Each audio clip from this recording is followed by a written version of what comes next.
दोस्तों आप सभी के अपने favourite channel the learning point में। जैसा कि दोस्तों आप सभी को पता है कि जो द लर्निंग पॉइंट है कोचिंग एंड होम ट्यूशन ला रही है। जो बच्चे क्लास 12th में हैं, अगर उन बच्चों की स्ट्रीम आर्ट्स है तो हमारे इस नंबर पर कांटेक्ट कर सकते हैं और द लर्निंग पॉइंट से कोचिंग एंड होम ट्यूशन ले सकते हैं। तो चलिए दोस्तों आज अपनी वीडियो स्टार्ट करते हैं। दोस्तों आज हम पढ़ेंगे हिंदी कक्षा 12वीं अंतरा पाठ 5 गांधी, नेहरू और यासिर अराफत। तो दोस्तों मैंने सारे चैप्टर की वीडियो अपलोड कर ली है, पार्ट 4 की, पार्ट 3 की, पार्ट 2 की, पार्ट 1 की, और आज हम करने जा रहे हैं पार्ट 5 अंतरा का। तो चलिए दोस्तों बिना देरी के इस वीडियो को कंप्लीट करते हैं। दोस्तों सबसे चैप्टर स्टार्ट करने से पहले मैं आपको थैंक यू करना चाहता हूं, क्योंकि आपने हमारे चैनल को इतना आगे प्रमोट करा है। हमारे दोस्तों व्यूज़ की संख्या हो गई 639। पहले कहाँ 10 व्यूज़ आते थे, तो आज हमारी व्यूज़ की हो गई ये संख्या 639। तो दोस्तों आप ही की मेहनत से हुआ है। तो चलिए दोस्तों अगर आप हमारे चैनल पर नए हैं तो सब्सक्राइब कर लीजिए हमारे चैनल द लर्निंग पॉइंट को। तो चलिए दोस्तों आज हम शुरुआत करते हैं। गांधी, नेहरू और यासिर अराफत पाठ 5 है। लेखक है इसके दोस्तों बिस्म सानी।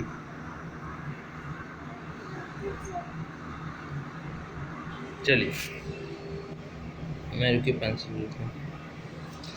लेखक 1938 में सेवाग्राम गए थे। जो लेखक थे दोस्तों हमारे बिस्म सानी, वो 1938 में सेवाग्राम गए। लेखक के भाई बलराज सानी वहाँ रहते थे। जो लेखक के भाई जो बलराज सानी थे वहाँ पर रहते थे। कहाँ पर दोस्तों? सेवाग्राम में। लेखक के भाई जो लेखक उसके अपने जो भाई थे बलराज सानी, उनके पास कुछ दिनों के लिए वहाँ पर थे। भाई बलराज ने उसे बताया कि गांधी जी प्रातः भ्रमण के लिए प्रतिदिन उसके क्वार्टर के सामने से जाते हैं। लेखक गांधी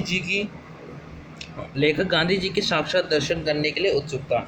जो लेखक के भाई थे जो बलराज सानी, उन्होंने लेखक को बताया कि गांधी जी प्रतिदिन जहाँ मैं रहता हूँ, मेरी जो गली है, क्वार्टर है जहाँ पर मैं रहता हूँ, जो मेरी गली है, वहाँ पर प्रतिदिन भ्रमण मतलब सैर करने के लिए, चलने के लिए, वॉक करने के लिए आप मान सकते हैं, प्रतिदिन भ्रमण करने के लिए मेरी गली के आगे से निकलते हैं। तो लेखक उत्सुक हो गए कि इतना बड़ा नेता मेरे जो भाई बलराज सानी की गली से निकलता है, तो उत्सुक हो जाते हैं। जैसे आप माने कि आपके कल यहाँ पर गली में सलमान खान आने वाला, तो आप लोग क्या उत्सुक हो जाओगे देखने के लिए, जल्दी जल्दी तैयार हो जाओ, कंघी शंघी करोगे। तो ऐसे लेखक ही थे, लेखक उत्सुक हो गए थे गांधी जी से मिलने के लिए। तो चलिए दोस्तों आते हैं गांधी जी से लेखक की कैसे मुलाकात हुई। एक मिनट, ये पीडीएफ। हाँ,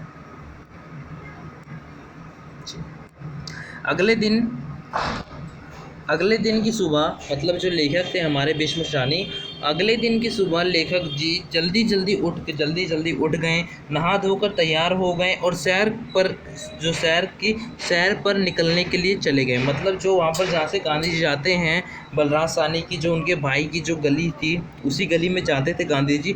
तो क्या काम करा लेखक ने? जल्दी जल्दी सुबह उठ गए, नहा धो के तैयार हो गए और सैर पर निकल गए। तभी उनकी दोस्तों मुलाकात किससे हुई? हमारे राष्ट्रपिता गांधी जी से हुई।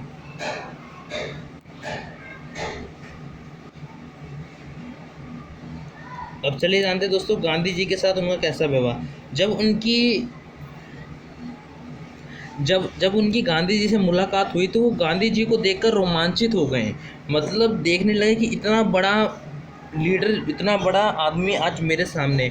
वहाँ पर उनकी गांधी जी के साथ पहली मुलाकात हुई। और दोस्तों वहाँ पर जो लेखक थे उनकी गांधी जी से वहाँ पर पहली मुलाकात हुई। लेखक ने जैसा चित्रों पर गांधी जी को देखा था, वैसे ही हूबहू गांधी जी वो दिख रहे थे। मतलब जो गांधी जी की जो पोस्टर होती है, उसमें जब लेखक ने गांधी जी को देखा था तो हूबहू गांधी जी वैसे ही दिख रहे थे। बहुत तेजी से चलते हुए लेखक ने धीमे स्वर में हंसते हुए बातचीत कर रहे थे। और लेखक जब गांधी जी और लेखक चल रहे थे तो गांधी जी क्या तेजी से चल रहे थे और धीमी स्वर में, मतलब धीमे स्वर में किससे बात कर रहे थे दोस्तों? धीमी स्वर में लेखक से बात कर रहे थे। लेखक लगभग 3 सप्ताह तक सेवाग्राम में रहे। जो हमारे लेखक थे वो लगभग 3 सप्ताह तक सेवाग्राम में रहे।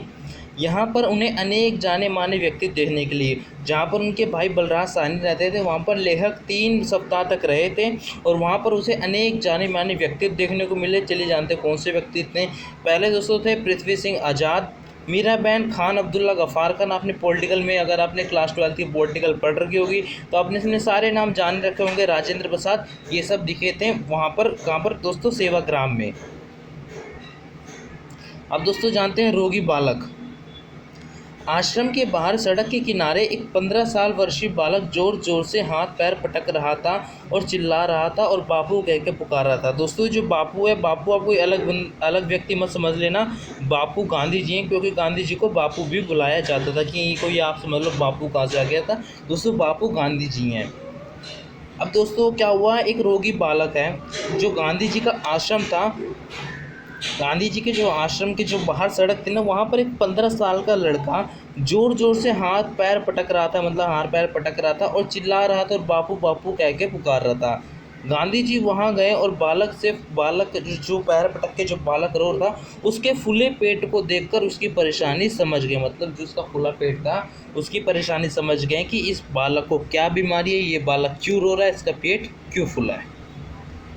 और गांधी जी ने उस बालक को उल्टी करवा दी जानबूझ के, क्योंकि उसका पेट फूला हुआ था। गांधी जी ने उस बालक को उल्टी करवा दी। उल्टी करने के जब जो बालक था जब उल्टी कर रहा था, तो गांधी जी उस बच्चे के हाथ में धीरे धीरे से पीठ फेर रहे थे।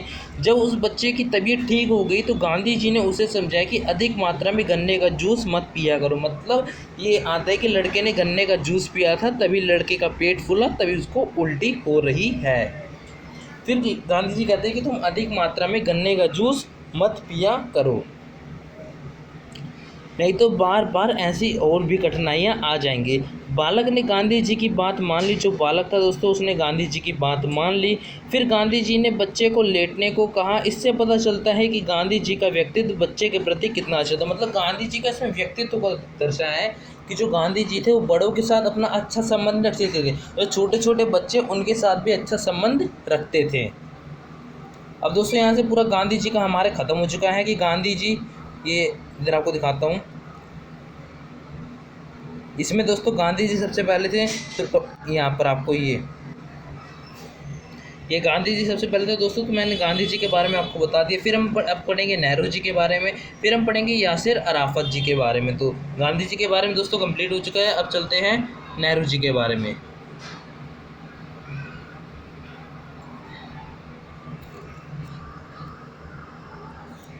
तो दोस्तों नेहरू जी आपको पता है कौन है। नेहरू जी हमारे देश के पहले वो है प्राइम मिनिस्टर हैं, प्रधानमंत्री जी ने आप हिंदी में कहते हैं प्रधानमंत्री को।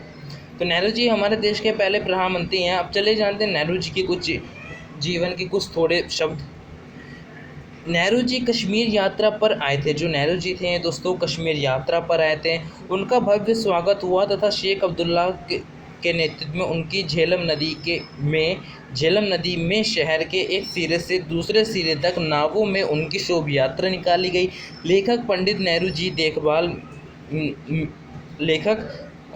जी की देखभाल में अपने तो फुफेरे भैया के सहायक थे। नेहरू जी का कमरा लेखक के ऊपरी मंजिल था। अब दोस्तों मैं आपको बता दूं, इसमें थोड़ी मुश्किल लैंग्वेज लिखी, क्योंकि बुक में ऐसे लिखी तो मैंने थोड़ी काट के लिखी है, लेकिन तब भी मुश्किल लग रही है आपको पढ़ने में, तो मैं उसको आसान बता देता हूँ। आसान में क्या है दोस्तों, जो नेहरू जी जब गए थे कश्मीर यात्रा पर, नेहरू जी गए तो वहाँ पर उनका भव्य स्वागत हुआ, मतलब अच्छे जोर से स्वागत हुआ। और शेख अब्दुल्ला दोस्तों आपको पता ही है कौन, अगर आपने 12th क्लास की पॉलिटिकल पढ़ रखी होगी तो इसमें ज़्यादातर बंदे पॉलिटिक्स हैं, पॉलिटिशियन मतलब लीडर समझ लीजिए। तो शेख अब्दुल्ला से उनकी नेतृत्व हुई, मतलब शेख अब्दुल्ला से उनकी बातचीत हुई। फिर दोस्तों जो जम्मू कश्मीर में एक झेलम नदी है, मतलब आपको समझाता हूँ यहाँ पर आपको दोस्तों समझ लो, ये एक नदी है ब्लू कलर की, इसके इधर ए इधर बी, इस साइड शहर है और बीच में नेहरू जी नाव के जरिए झेलम नदी की यात्रा कर रहे हैं। अब आ गया होगा दोस्तों आपको समझ, मतलब बीच में नदी है और दोनों तरफ सड़क है और बीच में नेहरू जी एक बोट के जरिए एक शोभा यात्रा कर रहे हैं, मतलब उनके ऊपर फूल बरसाए जा रहे हैं, ये सब किए जा रहे हैं। लेखक पंडित नेहरू की देखभाल में, जो लेखक थे वो पंडित नेहरू जी की देखभाल में कैसे लगे, तो जानिए कैसे। लेखक के फुफेरे भैया के सहायक थे। जो लेखक थे, जो पंडित नेहरू थे, वो मतलब पहले ही नेहरू जी की मदद करते थे, जो उनकी परेशानी होती थी उनके लिए काम करते थे। तो फिर जो फुफेरे जो भाई उनके जो उनके फुफेरे भाई जो उनके जो हाँ जी दोस्तों, जो लेखक के जो पंडित नेहरू जी की देखभाल में ऐसे लग गए, जो उनके फुफेरे भाई थे वो पहले से ही लेखक के साथ वो पहले से ही मतलब नेहरू जी के साथ अपना काम करते थे। और लेखक के फुफेरे भाई, जब फुफेरे भाई काम करते थे, जब उनको पता चला कि पंडित नेहरू जी आने वाले हैं, लेखक को पता चला, उनके फुफेरे भाई ने बताया, तो क्या हुआ, लेखक भी वहाँ पर आ गए और नेहरू जी की देखभाल में लग गए। और जो नेहरू जी का जो कमरा था ना, वो लेखक के ऊपरी मंजिल, मतलब जो लेखक के नीचे रहते हैं नीचे वाले कमरे में, और जो पंडित नेहरू जी रहते हैं वो ऊपरी मंजिल पे रहते हैं। अब दोस्तों जानते हैं नेहरू जी के व्यवहार के बारे में थोड़ा पढ़ लेते हैं। लेखक नीचे आकर समाचार पत्र पढ़ रहे थे, मतलब गार्डन में समाचार पत्र पढ़ रहे थे, और समाचार पत्र को पढ़ रहे थे, देख रहे थे, तभी वहाँ पर जो पंडित नेहरू जी वहाँ पर आ गए। लेखक ने उसी समय निर्णय लिया कि जब तक नेहरू जी मुझसे समाचार पत्र नहीं मांगेंगे, तब तक मैं उन्हें समाचार पत्र नहीं दूंगा। नेहरू जी ने कुछ देर बाद कहा, आपने समाचार पत्र देख लिया हो तो मैं एक नज़र देख सकता हूँ। यह सुनकर लेखक तुरंत शर्मिंदा हो गए और नेहरू जी को एक तुरंत अखबार दे दिया। इससे पता चलता है कि नेहरू जी का व्यवहार हर व्यक्ति के प्रति कितना अच्छा है। मतलब उसमें बता रखा है कि जब लेखक नीचे आए, लेखक मतलब अपने घर से जो गार्डन है वहाँ से नीचे आए, फिर वहाँ पर उन्होंने दोस्तों एक समाचार पत्र वहाँ पर पढ़ रहे थे।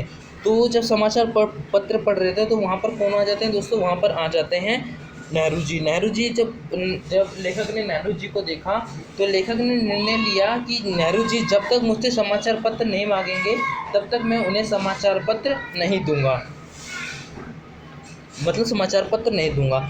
तो नेहरू जी धीमे स्वर में कहते हैं, क्या आपने समाचार पत्र पढ़ लिया हो तो मैं उसमें एक नज़र मार सकता हूँ, एक नज़र इसमें देख सकता हूँ समाचार पत्र में। यह सुनकर लेखक तुरंत शर्मिंदा हो गए और नेहरू जी को तुरंत उन्होंने अखबार दे दिया। इससे पता चलता है कि नेहरू जी का व्यवहार हर व्यक्तियों के प्रति कितना अच्छा था। दोस्तों ये नेहरू जी का व्यवहार था, और नेहरू जी के बारे में थोड़ा सा मैंने जीवन परिचय था, उनके जीवन परिचय थोड़ी सी लाइन बुक में जो लिखी हुई थी मैंने आपको उसमें बता दी नेहरू जी के व्यवहार के बारे में। अब दोस्तों जानते हैं यासिर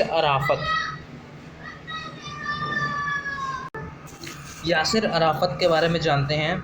आमंत्रण मिलने पर लेखक अफ्रो एशियाई लेखक संघ सम्मेलन में ट्यूनियम गया हुआ था। राजधानी पहुंचने पर यासिर अराफत अपने एक साथियों के साथ उनकी अगवानी करने के लिए स्वयं आए। खाने की मतलब जो लेखक थे वहाँ पर कहाँ गए थे दोस्तों, अफ्रो एशियाई सम्मेलन पे गए थे। उनका स्वागत किसने किया था, यासिर अराफत ने किया था। वो कौन से संघ में शामिल थे, कौन से संघ सम्मेलन में शामिल थे, ट्यूनियम संघ सम्मेलन में शामिल थे। जब वो अफ्रो एशियाई के सम्मेलन की राजधानी मतलब ट्यूनियम गए थे, वहाँ की जो राजधानी थी दोस्तों, वहाँ पर पहुँचे तो उनका भव्य स्वागत यासिर अराफत ने अपने 2-3 साथियों के साथ उनका स्वागत किया था। जब दोस्तों उनका स्वागत किया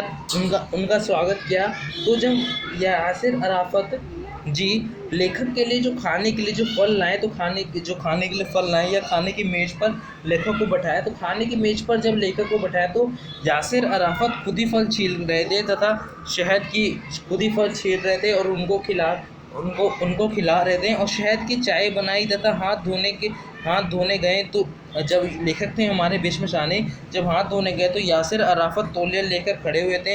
ये सब घटनाएं देखकर पता चलता है कि अराफत जी का व्यक्तित्व कितना फ्री था। मतलब उसमें सबके व्यक्तित्व के बारे में बता रखा है, जितने भी बड़े बड़े पॉलिटिशियन लीडर्स हैं हमारे, उनके बारे में व्यक्तित्व मतलब उनका डेली लाइफ कैसा था।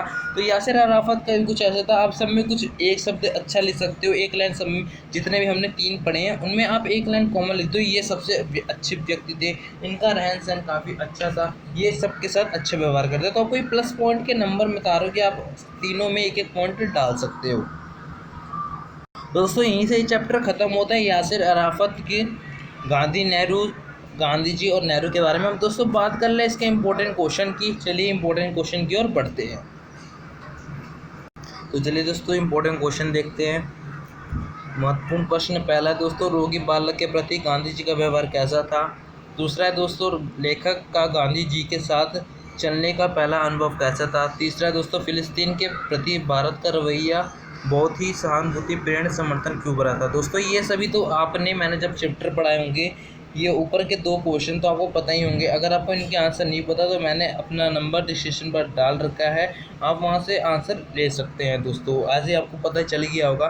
दोस्तों इसका आंसर फ़िलिस्तीन वाला मैं इसमें आपको चैप्टर में नहीं था, मैं आपको इसका आंसर लिख दिया कि ताकि आपको समझ में आ जाए। तो चलिए पढ़ते हैं। साम्राज्यवादी शक्तियाँ कई देशों पर अन्याय कर। साम्राज्यवादी शक्तियाँ दोस्तों आप जानते होंगे, आपने पॉलिटिक्स में पढ़ रखा होगा। साम्राज्यवादी शक्तियाँ कई देशों पर अन्याय कर रही थी, उन्हें अपने मिलाना चाहती थी। मतलब जो ये ब्रिटिश लोग थे, ये कई देशों पर अपना राज्य कर रहे थे, कई देशों पर अपना राज्य कर रहे थे और उन्हें अपने देशों में मिलाना चाहते थे। भारत और स्वयं फ़िलिस्तीन थे, वो इस शासन में गुजर रहे थे। मतलब कौन सी, साम्राज्यवादी शक्तियों का शिकार हो रहे थे। इसी अन्याय के विरुद्ध में आवाज़ उठाने के लिए वह सहानुभूति रखते भारत और फ़िलिस्तीन। मतलब दोनों देशों ने एक सहानुभूति रखी कि हम इन दोनों जो साम्राज्यवादी हैं इनके विरुद्ध एक आवाज़ उठाएंगे, मतलब ब्रिटिश लोगों के विरुद्ध आवाज़ उठाएंगे तथा उन्हें आंदोलन के लिए समर्थन देना चाहते थे। इसी संघर्ष में अराफत जी गांधी जी के आदर्श मानते थे। मतलब जिस तरह गांधी जी ने हमारे देश को आज़ाद कराने में महत्वपूर्ण भूमिका निभाई थी, वैसे तरह फ़िलिस्तीन को भी आज़ाद कराने में यासिर अराफत ने महत्वपूर्ण भूमिका निभाई थी, वो भी गांधी जी के माने हुए कदमों में। तो दोस्तों अगला क्वेश्चन है हमारा, नेहरू जी का व्यवहार तथा उनके व्यक्तित्व के बारे में विस्तारपूर्ण जान कीजिए। ये भी मैंने पूरे उस चैप्टर में बता दिया है। दोस्तों यहीं से हमारे 4 आंसर थे हमारे ख़त्म होते हैं। अगर दोस्तों आपको वीडियो अच्छी लगती है तो वीडियो को सब्सक्राइब कीजिए, अपने दोस्तों को भी शेयर कीजिए ताकि वो भी पढ़ सकें। अगर दोस्तों आपको इनके आंसर चाहिए तो हमारा ये नंबर है, आप इस नंबर पर कॉल कर सकते हैं। दोस्तों तब तक के लिए जय हिंद, जय भारत। मिलेंगे अगली वीडियो में। सब्सक्राइब करना ना भूलिएगा इस वीडियो को।